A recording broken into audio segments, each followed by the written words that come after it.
Good morning and welcome to this Business Day Dialogue in association with Anglo American. I'm Alicia Seckham and it's good to be with you as we get into a conversation on mining in a time of transition and why hydrogen in particular is exciting Anglo American.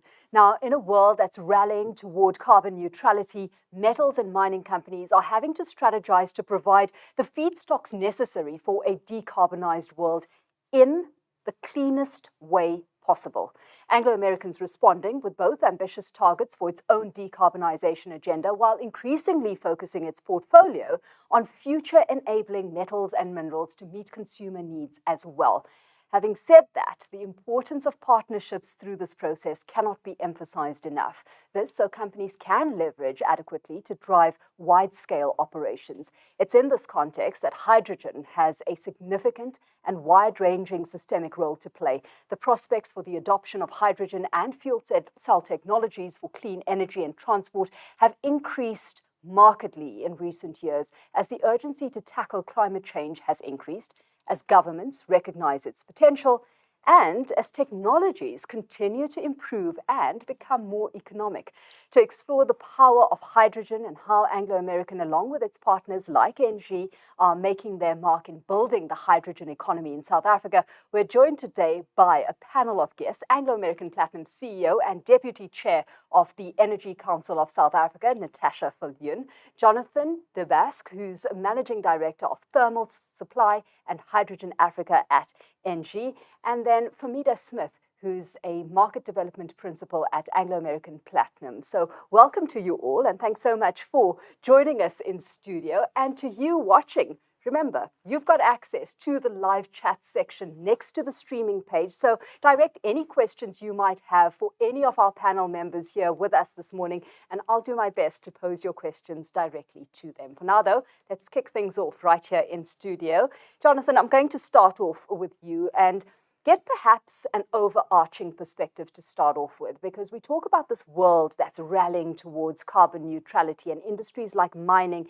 having to adapt very quickly within that space. ENGIE's been a player in this arena for quite a while now. Give us a sense of the kind of evolution we're seeing. Yeah, sure. Hello, Alicia. Thanks for inviting ENGIE today.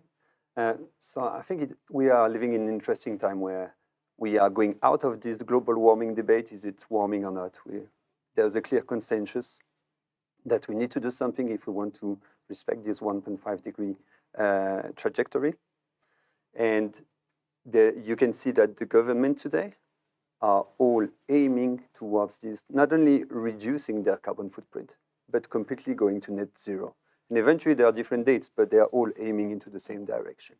And you can see also the market. Typically, we are in the IPP space. We can see that the stocks are much higher for companies that have a lot of green footprint and that manage to go out of the coal and of the gas. So question is, how do we go from where we are today, a coal and gas-based economy all around the world, towards something that will lead us to a greener economy? So I think this debate is quite interesting. We will be speaking about what is going to enable us to go there. Absolutely. Natascha, it was COP26 that happened in Glasgow that really thrust everything into the spotlight quite a bit. And while some of those headlines perhaps aren't as loud as they were a couple months ago, it is that need to decarbonization is still very much high on the agenda for many companies, for many governments, as Jonathan says, as well. So talk us through how much of an imperative this is for Anglo American right now, the need to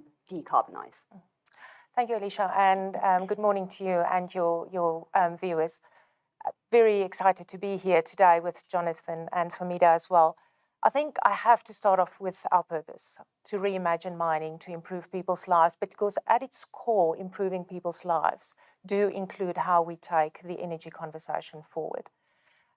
We are targeting minerals and metals that will help us along the way to decarbonize. But we also bring not only the current minerals and metals, we also bring a very strong technology development focus, a very strong technical capability, a very key focus on collaboration with partners like ENGIE to firstly address our own decarbonisation strategy. You've spoken about our targets to be carbon neutral by 2040. on scope 1 and 2 emissions, and then also targeting scope 3 emissions. And in this world of scope 1 and 2 emissions, we need to target our energy intensity. Not only then reducing our own carbon footprint, but also leveraging the qualities of our products to enable this world. And in the end of the day, not doing this only in collaboration with partners like ENGIE, but in strong partnership with our governments that we're operating in, like the South African government, our society, like our local communities, and really bringing that benefit of decarbonisation back into the economy of South Africa. Yeah. So for me, there's this internal decarbonisation agenda, there's an external broader decarbonisation agenda as well, but also targets as far as, focusing Anglo American's portfolio on future enabling metals and minerals for its customers so that you continue to serve the purpose as a company that you've had. So what are some of the targets that are, line of sight at the moment? So with regard to hydrogen, we really see it from two angles. Like you rightly said, it's from a decarbonisation perspective. We see it as one of the opportunities to decarbonise our own operations.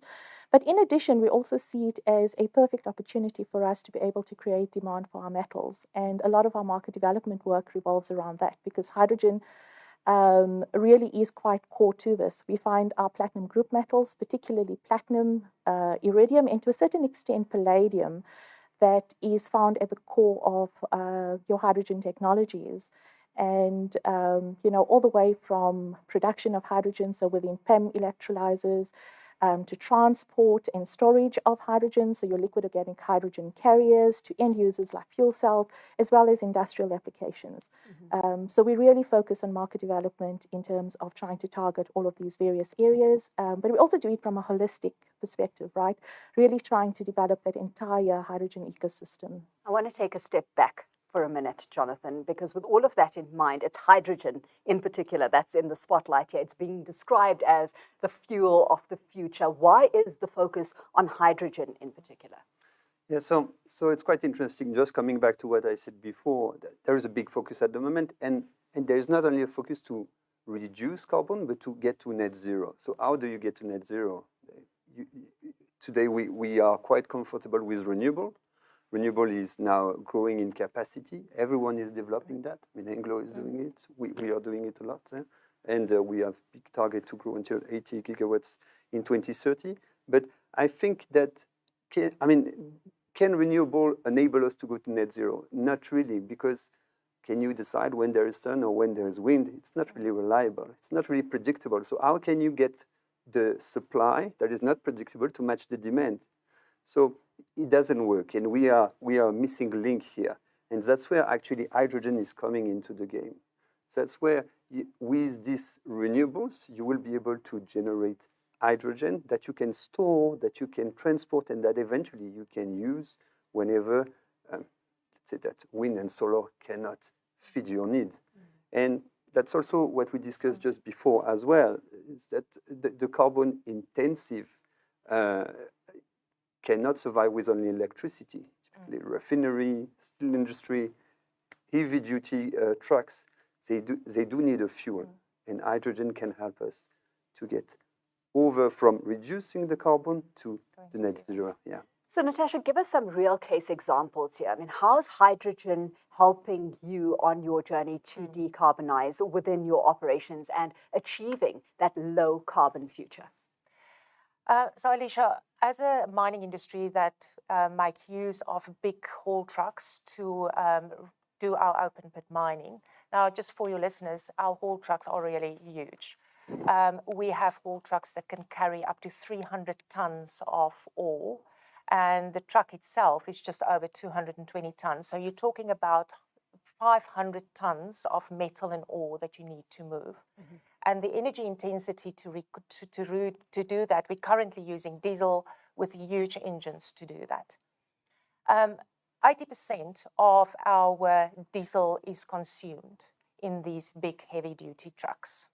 Now, just to give some of the listeners a sense of how big these trucks are, you can probably park 4 buckies or LDVs in the back of its bucket. So it's really huge trucks. If I stand next to the truck, the axle of the wheels will be way ahead of my head. So we need to look at alternative ways to drive these trucks. And due to the kind of duties we have, you need this truck to run 24 hours. We cannot afford the trucks to stand. That consistent energy supply and very fast refueling is what we need to keep the economics of our business going. Yeah. Now, hydrogen, it might be interesting for us to quickly talk about that to add to what Jonathan said. I'll invite Jonathan to add to that. We take water and we split water. So it's really, really green. If you then take renewables like wind and solar to split water into its hydrogen and oxygen atoms, you are literally left with oxygen, which we know we need for living. And then putting that back, when you convert hydrogen back into energy through fuel cells, the only product that comes off, again, is water. Yeah. So it is a beautiful, very green energy carrier for us to use in conjunction with renewables. And as renewables getting more and more cost effective, we can just see at the amount of renewable in private installations across when you drive through the city, it's becoming more and more affordable. It gives us that sustainable and much more economic source of green energy that we can convert and make and reduce 80% of our greenhouse gases. I'll be the first to admit that science was never my strong suit, but that way, or put that way, even I understand how this makes sense. And it seems that the role of hydrogen is becoming more and more apparent, Jonathan. We've got governments recognizing as well this potential that it holds, right? And it increased the prospects for hydrogen significantly as we go along. To what extent is the broader recognition, which you touched on right at the top as well, influencing dynamics within this space right now? Sorry, can you? So just recognizing hydrogen, to what extent are we seeing the broader recognition of it influencing some of the dynamics of this marketplace? No, for sure, it is influencing. We can see that today, most of the players typically in the power generation space, they do want to go to hydrogen, but it's not an easy space because, it's been decades that no one has been working on hydrogen, on green hydrogen, actually. Because in South Africa, there is a lot of generation of hydrogen, but it's grey in general. It's done with carbon, with coal, or with gas. But with green hydrogen, there is a lack of understanding at the moment, and that's why also we need partners to try to ramp up and get to understand better the technology and sharing risk as well. Because in the end, at the beginning, it's not really economical. So we have to share the load and eventually deploy together once we understand and we are more mature there. Yeah. And I think if I can add, in terms of momentum around hydrogen, we see globally the amount of countries that have actually developed hydrogen roadmaps. And in fact, South Africa has developed its own hydrogen society roadmap through the Department of Science and Innovation. So there really is a lot of momentum, not only globally, but also locally around hydrogen and the hydrogen economy. Yeah. And as you touched on, Famida, this is the context within which you're developing your PGM market, right? With the use of hydrogen potentially becoming a permanent feature in your operation. So what are some of the opportunities you've identified? So, if we take a market development approach, it's really a holistic approach and it's really based on partnerships, right? And we can summarize what we do literally into 5 key areas. The first is really discovering and assembling ventures. So what we do is we identify strategic partners, we build the network, we identify a pipeline of projects that eventually can get to commercialization. The second is how do we leverage growth capital, and that we really do through our partnership with AP Ventures. They're a PGM-focused fund that was spun out by Anglo American Platinum, and they focused on really lowering the barriers to entry. So if we're talking about hydrogen, it would be within the hydrogen space, like, for example, compression, transport of hydrogen, storage. In addition to that, and I think what is very important is around commercial collaboration and how do we actually enable that. And currently we're working on 2 key areas. The one is the Hydrogen Society, the Hydrogen Valley study work that we've been doing, and then the Hydrogen Freight Corridor work that we're doing both in South Africa as well as in the UK. And then ensuring that we advocate for the correct policy frameworks and legislation. How do we partner with other institutes, like, for example, the Hydrogen Council, to get the right messaging across when it comes to hydrogen, and then communicating correctly about it as well. Is that red tape quite onerous. So, when it comes to hydrogen, there has been a phase where we've really had to go through and try and teach people about it. What is the technology? Is it safe? What do you achieve, etc. But through this, and particularly through the hydrogen valley work that we've done, we've really seen opportunities for the country as a whole. That's emerging. And I mean, if you look at that study, it's an independent study, so it's not Anglo American specific. It's a DSI, Department of Science and Innovation led program, supported by us as Anglo, supported by NG, supported by a local company called Bambili Energy. It was supported by Senede. The work was done independently by Angie Impact, and there's really key insights that have come out of that in terms of demand and supply of green hydrogen, but also in terms of economic growth. Potential for $4 billion of GDP generation through this particular valley. So that entire region, which expands between Limpopo, Gauteng, and KwaZulu-Natal, has that potential. $900 million in tax revenues, potential for 14,000 job creations per annum by 2050, and then also 1 to 2% increase in platinum demand potential. Yeah. So really, there's a huge opportunity for us as a country. Okay, so that opportunity is vast, and we're looking at things happening on a national scale here. But let's just home in for a bit, Natasha, NewGen, because it's a project that forms part of your Future Smart Mining program. So what exactly are we looking at there? The truck that you were talking about kind of fits into that whole equation. Yes. So when we look at our role that we want to play in driving renewables, that technology development is really important. Famida has spoken about the barriers to entry, the economic barriers to entry for hydrogen, in making it economically competitive with battery technology. Now, just again, as a little bit of explanation, when we think about hydrogen, it is still electrically driven motors. So when we think about electrical cars, you can drive it either by battery or by electric or by hydrogen. Those are the two opportunities or options that we have. If you then consider making it more economic, you need to look at every aspect of the hydrogen value chain. You need to think about the hydrogen development through your electrolyzers. You need to think of storage. You need to think at how you're going to transport hydrogen from the point where it's generated to where cars can refuel. You need to think about refueling methods. Then you also need to think about the energy efficiency of using hydrogen in your engine.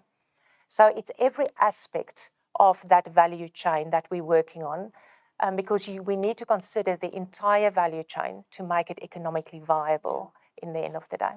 Okay, the economics are going to be a strong talking point that we're going to be getting to in just a bit. Jonathan, NG boasts incredible muscle in this playing field, right? Expertise in this field. What role do you play in Anglo American's decarbonization efforts, and how is some of what you're seeing here comparing to global trends? Yeah, I think maybe for the role that we play with Anglo, I think it's quite interesting. Maybe to give a bit of a genesis of how we met. I mean, there was both, 2018, I think it was with Famida and my colleagues. And so we met with Famida, with other colleagues, and we decided, okay, we just want to be pioneer into the hydrogen space. But at the time, it wasn't so trendy. It wasn't economical. We didn't know how to do that. So a lot of workshop, a lot of co-creation exercises. And in the end, we realized that, okay, we are actually complementary. How? Because the mining space do need a lot of hydrogen. It is very carbon intensive.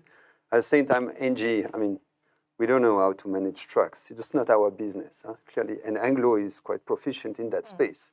So we've been leaving the lead on the trucks, adapting a diesel truck into a hydrogen battery truck.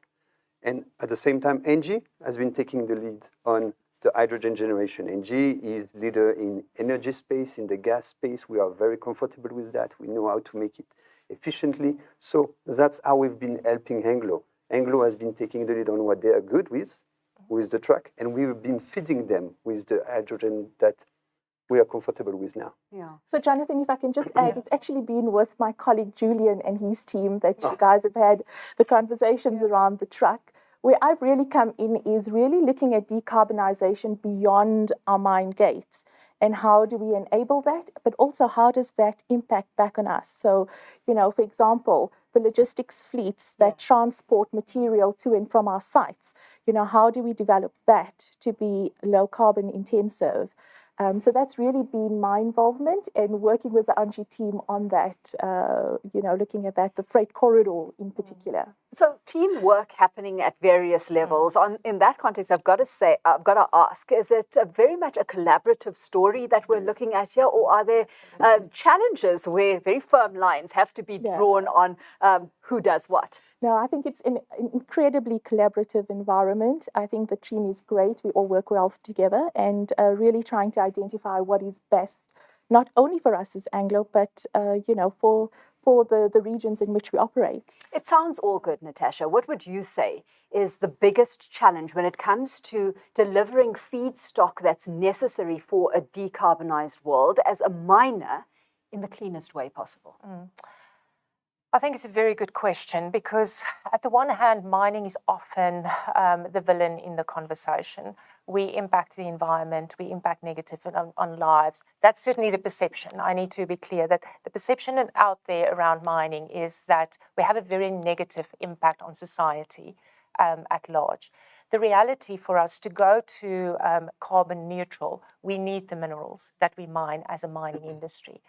And I think it's important in this collaboration to recognize that we do not have all the skills, and that for us to continue to supply these strategic metals, that collaboration not only with technical partners, but with social partners, with our government as partners, is essential for us. And I think in those partnerships, thinking about the perception around mining, changing the perception around, we are playing a key role in this transition. We can and we will play a key role in the just transition in South Africa. If we just consider the economic contribution that as a mining industry we made in the last year through taxes and royalties back into the fiscus, it supported the fiscus to pay all of the social grants that we've been talking about for quite some time. In South Africa, we are providers of 500,000 jobs in South Africa alone. And if you take the impact of those jobs just on dependents, a typical 1 to 10 ratio, the amount of people relying on mining for their livelihoods is significant. And that is a role that we as mining recognize that we need to play and continue that through this decarbonisation journey. Where the economics are imperative here, and we know that technologies have continued to improve and things are becoming more economical, but what's this doing to cost of production metrics on your side as a business? And I ask the question because we've had a viewer question coming in saying that,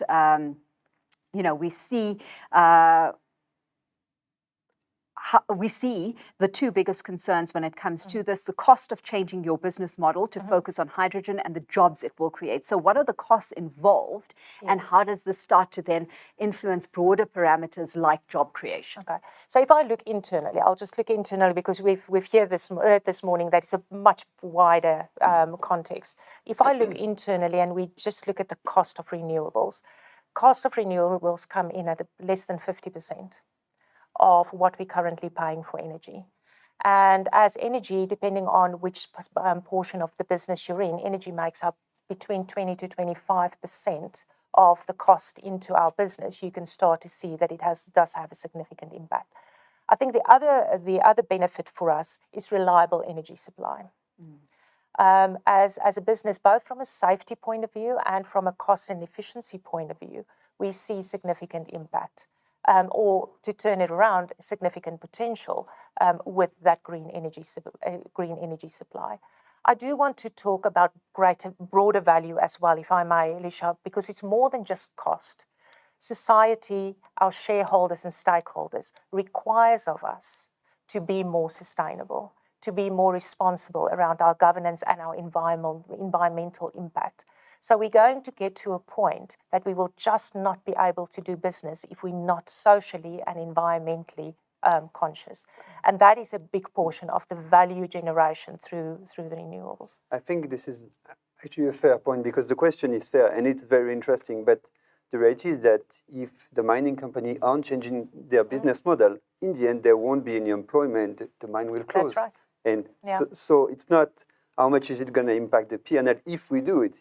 If we don't do it, there's not going to be any result left because the mine will have to close. Absolutely. It's not the cost of doing it now. It's the cost of not going down this road at the end of the day. I want to talk about those broader scale benefits a little bit more, Jonathan. Is this where we now start to talk about a hydrogen economy? And let's perhaps start with what a hydrogen, I know we've touched on it a bit, but what exactly is a hydrogen economy and how is South Africa positioned to benefit from, It's a lovely from question.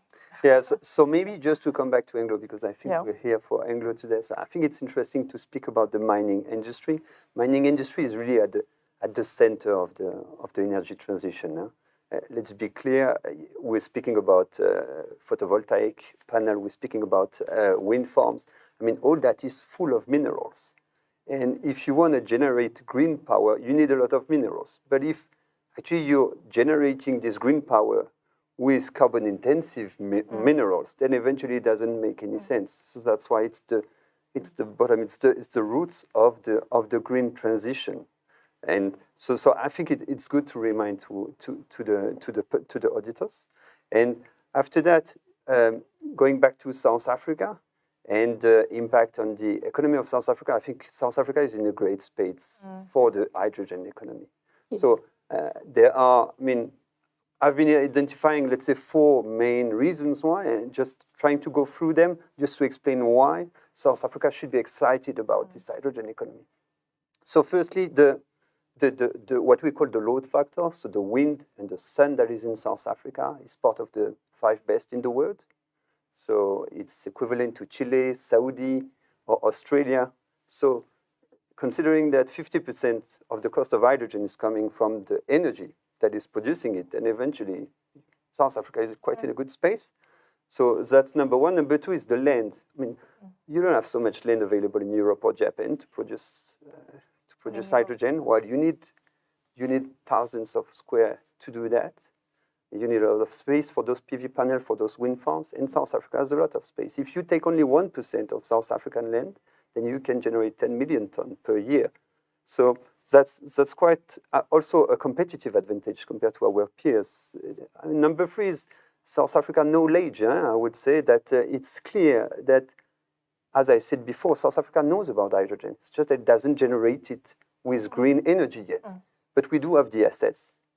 We do have the people that knows how to manage it. So it's also a competitive advantage compared to another peer. And maybe last one, and I'm come back to what Famida said, is the internal demand. It's the hydrogen valley, typically.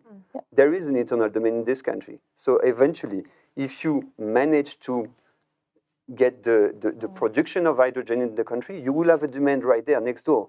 And with all those 4 pillars, then eventually you can transform South Africa into an export hub that will feed those countries that can't generate themselves their own hydrogen. So I think it's good to keep that in mind and say that hydrogen is actually not a threat for South Africa.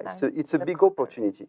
And to unlock it, and just to maybe come back to what you guys said about the discussion with government, it's clearly we need a push and a support from the regulation so that we can accelerate that and to be incentivized to reduce carbon Absolutely. Famida, I mean, that also just going back, and we've almost come full circle here because you alluded to the Hydrogen Valley, you've alluded to the freight corridor as well. So how do you see that feeding into South Africa's hydrogen economy? So I think it's actually quite strategic. I mean, if you look at what I've already mentioned before with regard to the Hydrogen Valley, you know, there's huge opportunity. This is just one geographic region that we're talking about, you know, where Hydrogen Valley refers to a geographic region where you have supply demand within close proximity to each other, where you have the demand for hydrogen to a point where you can get to economies of scale and reduce cost. But in doing that, you're actually creating opportunities for job creation, skills development, opportunities for new industries, because quite frankly, there isn't a robust fuel cell industry in the country. You know, we have Or we've partnered with, for example, Bambili Energy, who have interest in creating local fuel cell manufacturing capacity. So it's really creating this whole new industry, strengthening through side stream relationships, existing industries. So for example, within a fuel cell system, you need electronics, so how do you leverage that? You need steel. How do you then go to the steel industry? And getting all of these different industries to work together. So the opportunity is huge. I want to just touch on that viewer question that came through and the latter part of it. How many jobs do you see this potentially creating down the line? So I'll go back to first my disclaimer that these are not Anglo American specific jobs. It's for the valley itself. It has really come out of an independent study that was based on qualitative as well as quantitative analysis. And what Anglo Impact done was they really looked at projects that were ongoing within this particular valley, and that's the reason why we chose it, because there are ongoing projects, but also intent for additional projects. And through that study and through their analysis, once you get to scale, by 2050, you have potential to create a minimum of 14,000 jobs per annum.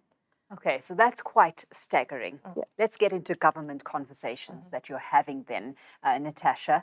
What is the government's buy-in at this point, and where is the focus when it comes to hydrogen from their side? It's one thing talking about collaborations happening within the private sector, but government very much needs to be a contributor.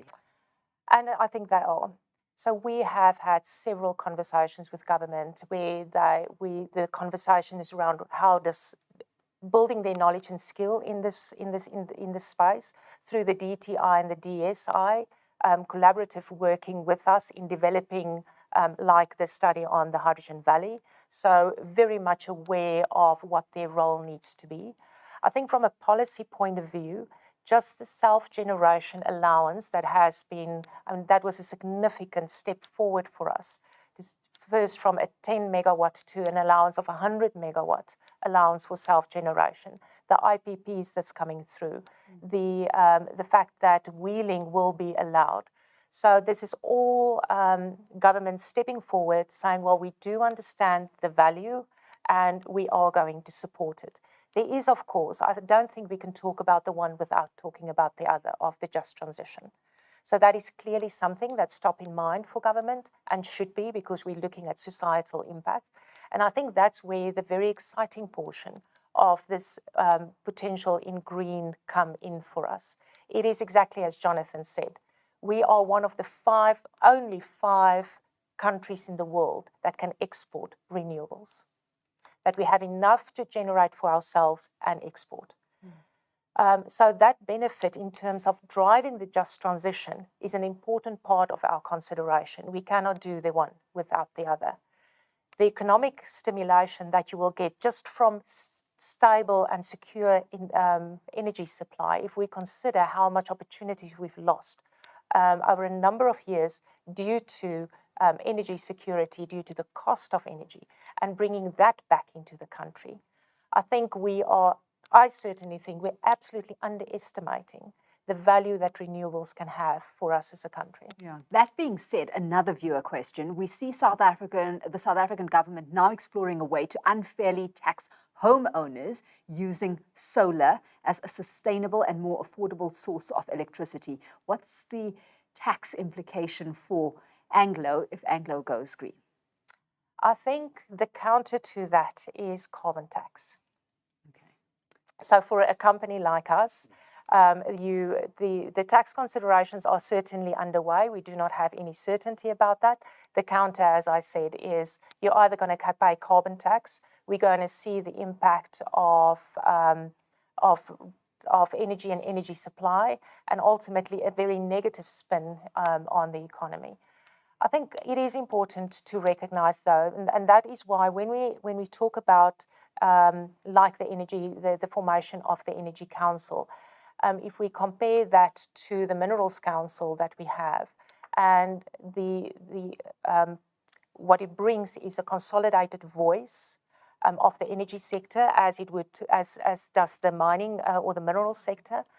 It brings the industry together, and it forms an opportunity for us to really partner with government and bring then items to the table like tax. And it's a very strong platform to engage with government on critical items to lower the barrier to entry or to improve the success rate. Jonathan, if excess hydrogen is produced at industrial sites and were to be donated and transported via pipes to a hydrogen bank, could that hydrogen be made available to at least one petrol station in a major city or town willing to convert, one petrol diesel pump? Is this already in the works? I'm actually going to respond to that. That's currently what we're working on. So for our Mogalakwena project, our hydrogen truck project, we will have access to some green hydrogen. And that goes back to the internal collaboration that we have, where this hydrogen will be made available to the work I'm doing on the freight corridor.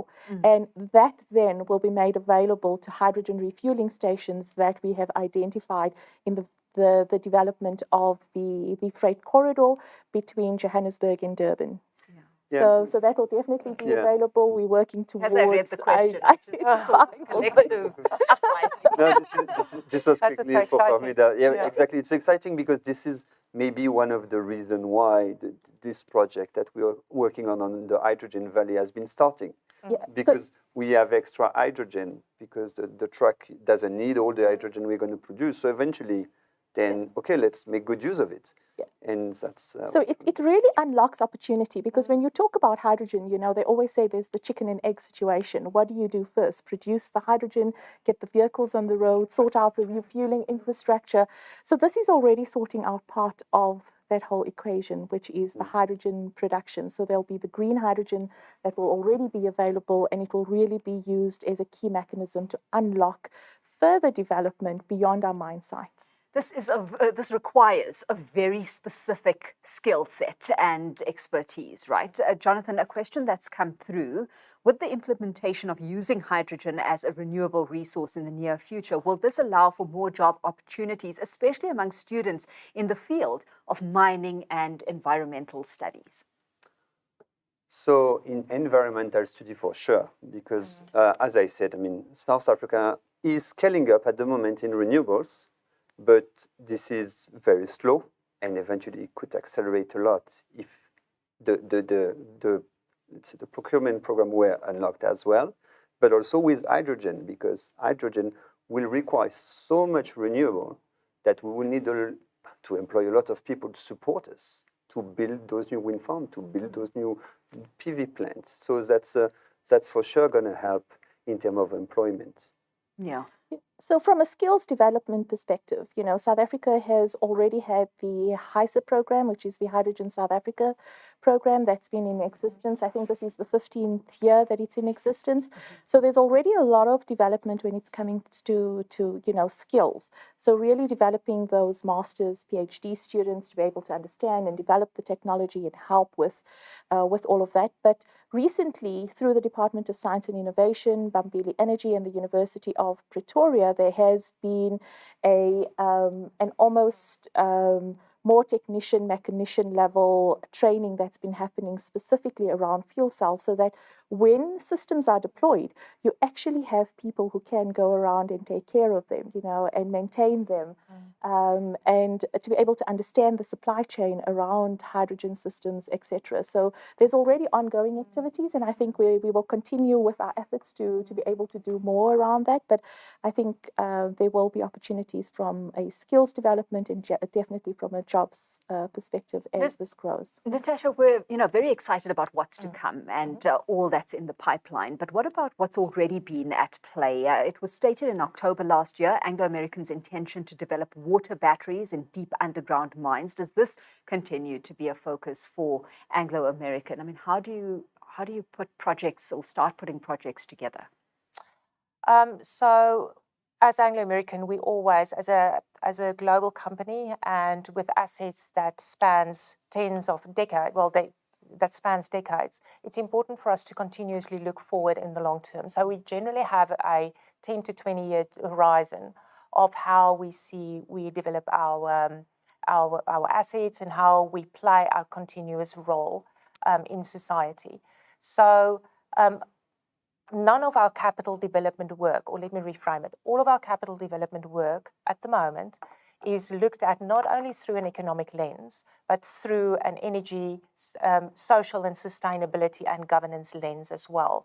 So when we think about the development of our assets, we don't only think about that economic realities or the markets that we play in, but we do ensure that we consider water supply and water availability, energy. How do we partnership with society?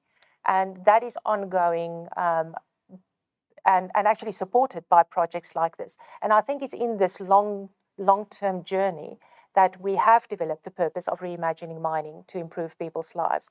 And it's in looking at our industry through this lens that we realize we cannot continue the way that we mine today. Yeah. We need to think differently around mining. And then the economics of developing projects, I mean, it's really actually amazing to listen to Famida in talking about all the integrated processes that we do play a role in. And that cost us money. But if you've got that long-term view on, and we know what the impact's going to be on the business and society as a responsible miner, that is money that we see as a big investment for us. Yeah. And when you talk about these partnerships, how wide does that extend? A question that's come through is Anglo working with Toyota, who are backing hydrogen for now? Also, is there hope for hydrogen given that lithium is way ahead? So absolutely, yes. We have stakeholder or partnerships.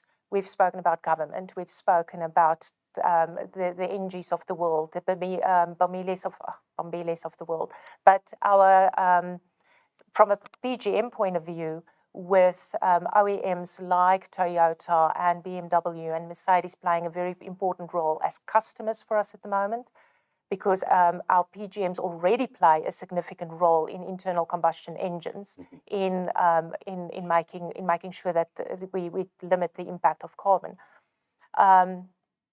Those are important partnerships for us, and we continue to drive that. I think, yeah, for me, you've spoken about universities. Yeah, so if I can maybe just add in terms of how wide that stakeholder engagement goes, and really use the hydrogen freight corridor as an example of that. So we reach out to OEMs like Toyota, like the Horizons of the world, in terms of who has vehicles that are ready that we can try and source. We go out to various suppliers, to the Ballards, etc., in terms of the fuel cell technology. We look at local bus manufacturing organizations that we've reached out to say, how do we backward integrate South African subcomponents within the development that we're looking at. We engage extensively with all different departments within government. We reach out to gas suppliers and who can actually transport the gas from one area to the other. We reach out to end users of the technology, so large logistics companies, other mining houses, in terms of how to deploy the technology. How long do you see this taking to become a reality? For example, dump trucks being powered by hydrogen. So dump trucks, we probably need a little bit of work on, but I think if all things go well, the Freight Corridor project has been shortlisted for international grant funding. If that comes through and we can get everything sorted out, we could probably look at fuel cell trucks and buses on the road by as early as 2024. But making sure we have the right financial constructs in place is another thing. Always caveats. That needs to come into play. How do you develop these blended financing models to be able to deploy these technologies at scale? Jonathan, I've got another question for you, but before I do, because we're on this train of thought or track of thought, if I can call it that, how practical would it be to convert certain passenger vehicles to run on hydrogen based on the research you've done involving the conversion of diesel trucks to hydrogen? So I think conversions are possible, but right now I think we're a little bit, a little way off. So, perhaps I can add a little bit there. Hydrogen has got a very specific application at the moment, and I think quite a big question in people's minds are generally, but battery versus hydrogen, how does it work? If we look at light vehicle application, your typical run around the city vehicle, dropping kids off at school, going and buy groceries at the moment, battery vehicles are definitely leading. There's no doubt about that. The moment you start to look at longer distances, heavier duty applications, your challenge becomes energy density and the time that it takes to recharge batteries. So you typically do not want to run a freight corridor and have to take 6 or 8 or 10 hours to recharge a truck. Yeah. Where hydrogen refueling allows you to refuel in the same time that you will refuel. Now, I think the other aspect of this is probably from a conversion point of view. There are certainly companies looking at converting internal combustion engines into running on hydrogen. What we are looking at, and also our truck conversion, is to replace your entire engine with a hydrogen as a fuel cell and driving electric motors. So the one easily misconstrued conception is that all electrical vehicles would be battery driven, because hydrogen vehicles are also also electrical vehicles. So the conversion, and that's what we're doing on the truck, we've stripped out the entire diesel engine and we've replaced that with a fuel cell and a battery. Yeah. And again, you've been talking about the caveat. We need to caveat because this is leading edge work. We need to understand that. So we are making mistakes and we're adapting. And that's why we need to work with partners like ENGIE, for instance. It is, how do we make this entire value chain economic? How do we use the best portions of all technologies to really enhance our drivetrain efficiency? Yeah. And Jonathan, you had choosing- something to... Sorry. Sorry, I just saw Jonathan wanting to edit. No, I think this is completely true. And maybe to summarize it, I think we shouldn't see the battery as being an enemy or competitor of the hydrogen. It is just complementing each other. Yes. Battery is more for light duty, let's say, and hydrogen for heavy duty. That's really how we see it, at least at the moment, to make it, let's say, economical. That's how we're working on it. I know that we are tight for time, so I'm going to try and squeeze in a few more questions that have come through. We've got a very lively audience engaging us this morning. Jonathan, as far as those resources are concerned, can seawater be used for this, or will our scarce fresh water be used? So you can use both because we have desalination plant that can use seawater. But maybe good to say that, I mean, I know that there is a stress of water, hydrical stress in South Africa, but let's not forget that, coal power generation is using a lot of water. And typically, if we had to replace the coal plant by hydrogen plant, let's say, we'll use 30% of what the coal plant are using today. So it's using much less water. Having said that, what strategies would need to be in place to address the threat of water scarcity? Does society need a complete overhaul in general to minimize water wastage as much as possible? No, for sure, we need to use it very carefully, and that's why we are working on seawater. That's why, in general, typically those hubs that we are looking at to export hydrogen in general on the shore, so that they are near shore, so that we can take the water from the sea, desalinate it, and then use it for in our electrolyzer. Exactly for that, and to not use the Famida, I'm not sure who this question goes to, so you can let me know, but what portion of PGM demand will be driven by the hydrogen economy versus demand for PGMs in traditional auto catalysts by 2030? And what total demand growth do you see from the hydrogen economy? I think, Natasha, correct me if I'm wrong, but we anticipate something like 1 million troy ounces coming from the hydrogen fuel cell. Yes, we will still continue to get demand through the traditional autocat sector. I don't think that's going to completely drop off. But yes, happy for Natasha to add as well. Yeah, no, I think that's spot on, Famida. So currently already we're talking about 100,000 ounces, and that's definitely to grow into that space of about 1 million ounces between platinum and iridium. We also do see that you will not see a sharp drop-off. We will definitely see a transition period from internal combustion engines to electrical vehicles. And that transition will then transition from using PGMs in internal combustion engines versus fuel cells. The loadings work out slightly higher, actually, on fuel cells than on the autocats that we use in Okay. internal combustion engines. We're getting very technical here, Okay. but We'll move away. let's try and push another one in. And I don't know if you've got this kind of information at your fingertips, but let's give it a go. Can you give us the energy demand in megawatts to produce 1 ton of hydrogen, and also what cost per kilogram will hydrogen be economical to use? I've got the cost per kilogram. You can probably take the one on. I guess that with the electrolyzer we have today, we should be able to produce 1.5 tons per day. So yeah, the 3.5 megawatt of electrolyzer capacity will produce around 1.2 tons of hydrogen per day. So yeah, you can rule of thumb. It would be that's around 2.5 megawatt of electrolyzer to do 1 million tons. Yep. Okay. And I can pick up the cost one. So an interesting, just on cost. So at the moment, with the current technology as it stands and the scale, we can produce at the pump hydrogen at $4 per kilo. To compare that to battery, the cost of battery, which is currently already at $1 per kilo. Just with scaling, we can get it down to $2 per kilo. And then the technology enhancements, there's a pathway to get it to below $1 a kilo.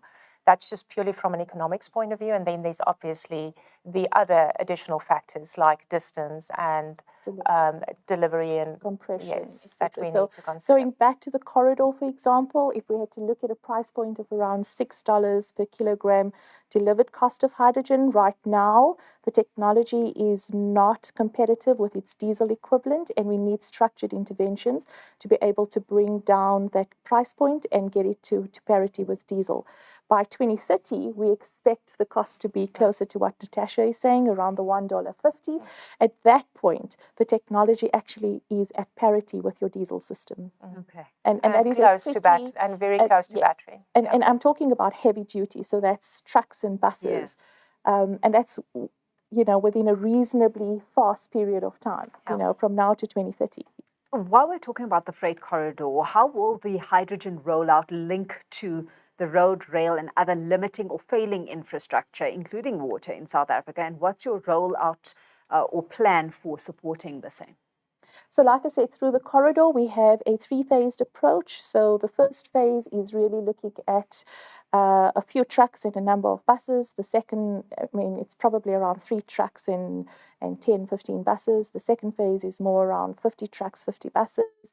And the phases thereafter, you're looking at a couple of hundred units each. And once you do that, you develop the infrastructure for refueling, you get hydrogen generation, and closer to those points, you can then roll out additional applications like any kind of rail refueling that might be needed down the line, but also other applications like building or industrial applications like steel, greening the steel industry, etc. So it really depends on what it is. If we have a moment, can I add to infrastructure real quick?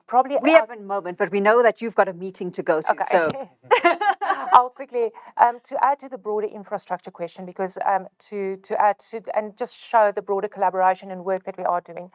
The mining industry, again, is working very closely with Transnet, with road infrastructure. So outside just the hydrogen world is to say, well, how do we support the regeneration of all of that infrastructure? And how do we play our role to prevent further deterioration?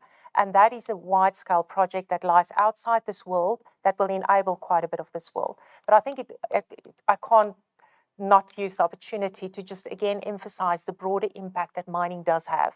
We keep the economy going, we support the infrastructure development, we're working closely with government. I think it's just a very important point to raise. Not talking only for Anglo American, but really talking about the benefit of mining for our country. Absolutely. Well, thank you all for having been with us in studio today. It was an absolute pleasure hosting you, and it certainly has been an intriguing conversation that's really going to be with us for some time as companies grapple with and find solutions to the way forward. What's clear is that developing a vibrant and sustainable hydrogen economy will help the country's economic transformation agenda and assist in achieving its climate change ambitions. And so the domestic production of affordable green hydrogen is one of the keys to unlocking a just energy transition. Let's hope that conversations like these sow a seed for what the future of sustainability could look like. Thanks again to you all, Natasha, Jonathan, Famida. It's been a pleasure.